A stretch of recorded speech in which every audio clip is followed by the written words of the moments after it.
Assalamu alaikum viewers, I am Samila Khan and you are watching Language TV. Viewers, our today's topic is Abu Nawas, who was the first gay poet in Muslim history.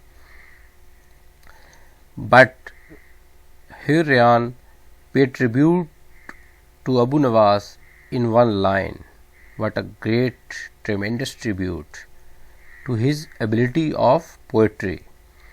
Nawaz's poems have survived for 13 years or roughly as long as Beowulf. The collected poems of Abu Nawas set in Iraq in the late 8th century, first compiled in Arabic in the mid 10th century, translated into English in 1974. His famous erotic poems are based on homosexuality, it means male to male love. Some chunks from his poetry, for example, In the Bathhouse. These are poems, title of the poems from Nawaz's poetry. In the Bathhouse, a boy is worth more than a girl. Wine of paradise, I die of love for him. The first time I read a poem by Abu Nawas, I thought it was fake. Titled In the Bathhouse, the poem celebrates that sensual palace of pleasure where the mysteries hidden by trousers are revealed to you and you can feast your eyes without restraint. You see handsome buttocks, shapely trimmed torsos. You hear the guys whispering pious formulas to one another. Though Abu Nawas wrote various kinds of verse, he is most famous for his wine poems, likely written to entertain the Baghdad elite. The poems celebrate the physical and metaphysical experiences of wine drinking in a uniquely rebellious tune.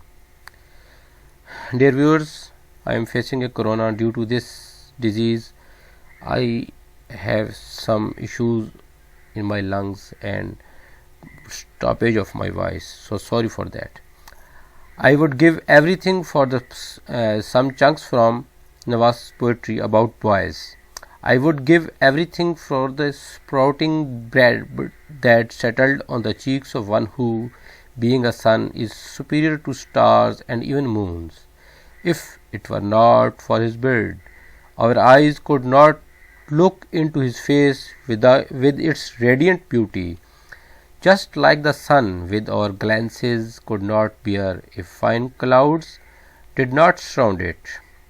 Abu Nawas was one of the most important poets of 8th century Islamic world. His collected poems or divan includes around 1500 works that explore pleasure, sexuality, especially homosexuality and religion.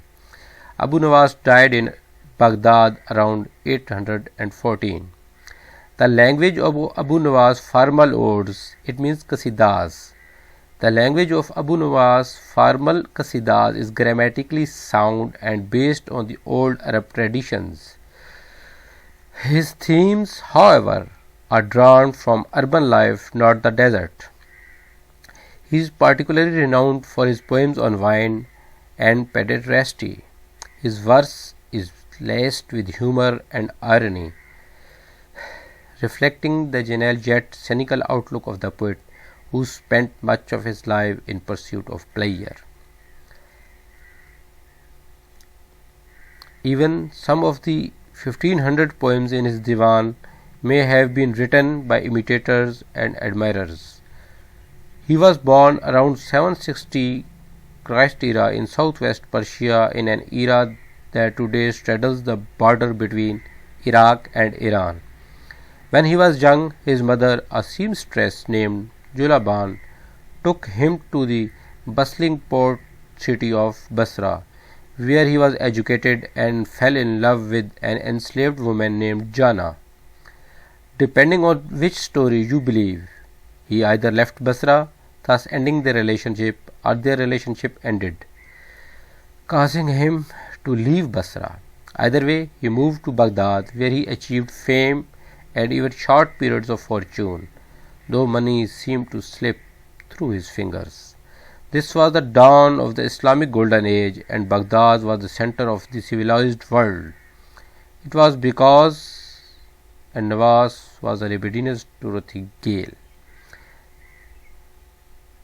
By all accounts, Nawaz was a beautiful, brilliant, fair boy with a husky voice and a lisp. In Basra, he quickly attracted the attention of scholars, both for his ability, his own short, witty verses. He was mentored by the blonde, blue-eyed Persian poet Abu Usama Waliba ibn al-Hubab al-Asad.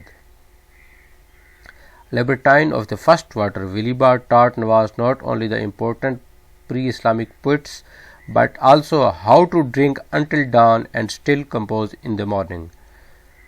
According to some stories, after dinner on the night they met, the young Nawaz stripped naked and prepared for bed. Waliba, overcome by his beauty, attempting to kiss his buttock, at which point Nawaz farted in his face.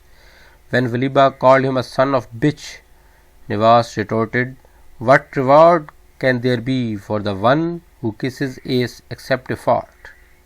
It means that in his early childhood or in his young age, he hated homosexuality, but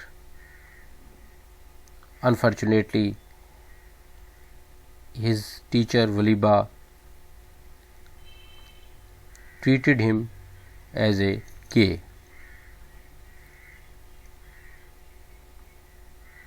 Abu Nawaz, best known simply as Abu Nawaz, was one of the greatest of Islamic Arabic poets who also composed in Persian on occasion. Born in the city of Ahvaz in Persia, where his father was from southern Arabia and his mother was Persian. His first teacher was the poet Waliba ibn al-Hubab, who was died in 786, a master who initiated him into the joys of pederasty as well as poetry. Originally trained in theology and grammar, he gained his great fame as a poet who excelled in lyrical love poetry in lampoons and satire, and in Majnun, frivolous and humorous descriptions of incident or obscene matters. He particularly celebrated in his poetry the love of wine and boys, as one of the earliest Arab poets to write lyrical love poetry about boys. His achievement and influence helped to bring the genre to great heights. Abu Nawaz's poetry is characterized by an astonishing lack of inhibition, and one of the most attractive features of his divan in the extent to which his verse reveals its author's personality. What emerges is a likable, if rather touchy, character with an outrageous sense of humor, sharp wit, unaccompanied by malice, and considerable sensibility, who let no convention save. On occasion, the order of the Caliph restrained him in the pursuit of life's sensual pleasures. In his Khamriyat, Abu Nawaz offers a glimpse of the hedonistic and dissipated world he inhabited, the world of Baghdad high society at the zenith of the Abbasi Caliph. Now we see some chunks from his poetry about the beauty of boy, a die of love for him, perfect in every way, lost in the strains of wafting music. My eyes are fixed upon his delightful body, and I do not wonder at his beauty. His waist is a sapling, his face a moon, and loveliness rolls off his rosy cheek. I die of love for you, but keep this secret, the tie that binds us in an unbreakable rope. How much time did your creation take, O angel? So what? All I want is to sing your praises. This chunk is taken from his poem Love in Bloom, page 95.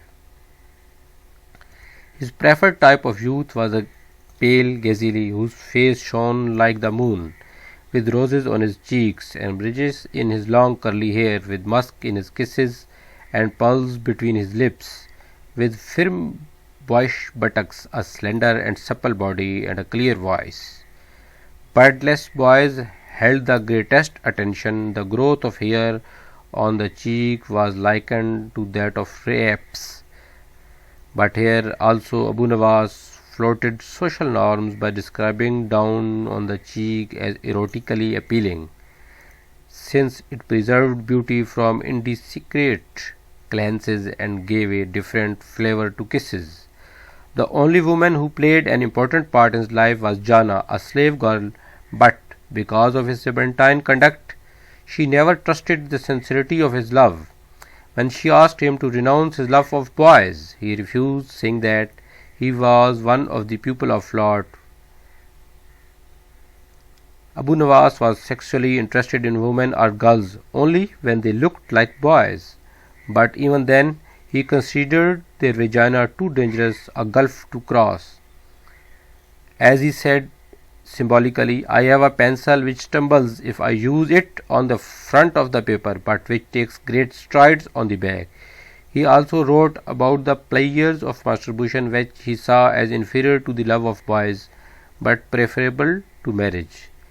But you must remember, these all traditions are ideas or imagination of Abu Nawas is opposite to the Islamic traditions. Of all Abu Nawas' religious poems, my favorite is the one popularly referred to as the last poem of Abu Nawas. If it's true that Nawas died in prison, then his poem was found tucked under the mattress upon which he died. It's earnest without being sanctimonious and convey an idea of God's love that touches even my aesthetic heart. So, see the poem of Abu Nawas before his death. Lord, though my sins are great and many, I know your forgiveness is greater still. If only the virtuous can hope in you, from whom can the sinner seek refuge and help? I call on you, Lord, humbly as you have commanded. If you reject my hand, who will have pity? I have no way to you but the hope that you are forgiving, that I am a Muslim. आखिर में हमारी दुआ है कि अल्लाह ताला तमाम मुसलमानों को बुराइयों से बचाए और दीन इस्लाम पे चलने की तौफीक अता फरमाए। ये तारीख़ थी जिसे बयान करना लाजमी था। अगर कोई इंसान आखिर में तौबा कर लेता है तो उसका ये हरगिज़ मतलब नहीं लेना चाहिए कि खुदा उसे बख्शेगा नहीं, या फिर हम भी उसकी जो है एरोटिक पोइट्री को लें। बहरहाल हमें देखना चाहिए बतौर शायर, बतौर फ़नकार कोई शख्स कैसा था, उसकी ज़ात क्या थी और वो जन्नत में जाएगा या जहन्नुम में, इसका फ़ैसला खुदा ने करना है। Good bye.